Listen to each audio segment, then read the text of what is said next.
غریب ممالک کا تعلق ہے انشاءاللہ تعالی اس نئی تحریک کے نتیجے میں جو میں نے آپ کے سامنے رکھی تھی،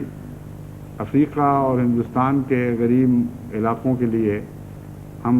کیسٹس پر بھی خرچ کریں گے اور تربیت کے لیے جو ضرورتیں ہیں وہ انشاءاللہ پوری کریں گے. لیکن آڈیو کی ضرورت اس لیے زیادہ ہے کہ اکثریت ان علاقوں کی پڑھنا بھی نہیں جانتی اور معلمین بھجوا کر ان کی تربیت کرنا بہت مشکل ہے. اس لیے جماعتی نظام کے تابع ہر احمدی جماعت کے لیے بالآخر ایک ایسا کیسٹ ریکارڈر مہیا ہو جانا چاہیے جو مضبوط ہو. دیہاتی علاقوں میں چونکہ اس کا استعمال بعض دفعہ نازک نہیں ہوتا بلکہ سختی کے ساتھ کیا جاتا ہے.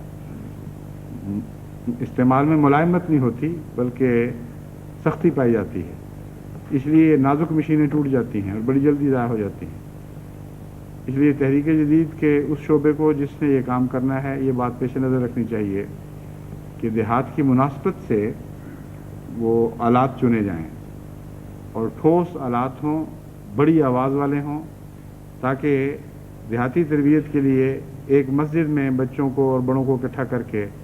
ان کی تربیت کے پروگرام بنائے جائیں اور اس سے وہ سب مستفید ہوں. اگر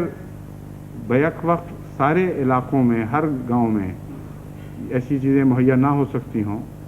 جو ہو سکتی آہستہ آہستہ ہو جائیں گی انشاءاللہ، تو پھر علاقوں کو چھوٹے چھوٹے حلقوں میں تقسیم کر لیا جائے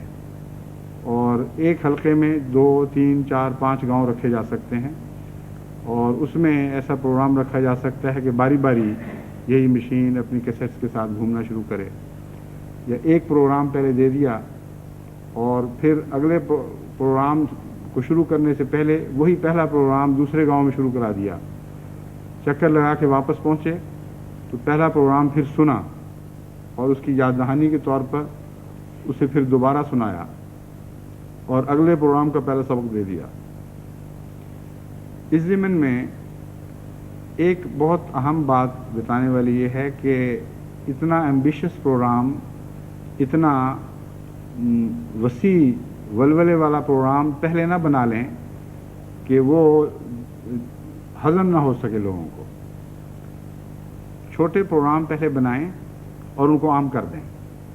اس کے بعد آرام سے بیٹھ کر پھر دوسرا پروگرام سوچیں اور پھر اس کو کیسٹس میں بھر کر پھر مہیا کرنا شروع کریں. ایک نماز کے سے شروع کریں تو پھر نماز کے بعد اگلے قدم بھی اٹھائیں. نماز کے علاوہ روزمرہ کے مسائل جو ایک مسلمان کو معلوم ہونے چاہیے ان پر تربیتی پروگرام ریکارڈ کیے جائیں. پھر حضرت اقدس محمد مصطفیٰ صلی اللہ علیہ وآلہ وسلم کی زندگی کے حالات، آپ کے صحابہ کے حالات پر سادہ چھوٹی چھوٹی باتیں جو ہر عشق کا دعویٰ کرنے والے کو ضرور معلوم ہونی چاہیے وہ بیان کی جائیں. اور اس طرح یہ جو سال کا بقیہ حصہ ہے اس میں کم سے کم اتنے پروگرام ہمارے تیار ہو جائیں کہ ہم پھر اطمینان سے کہہ سکیں کہ اگلی صدی میں ہم ایک تربیت کا نہایت عمدہ اور قابل عمل پروگرام لے کر داخل ہوئے ہیں.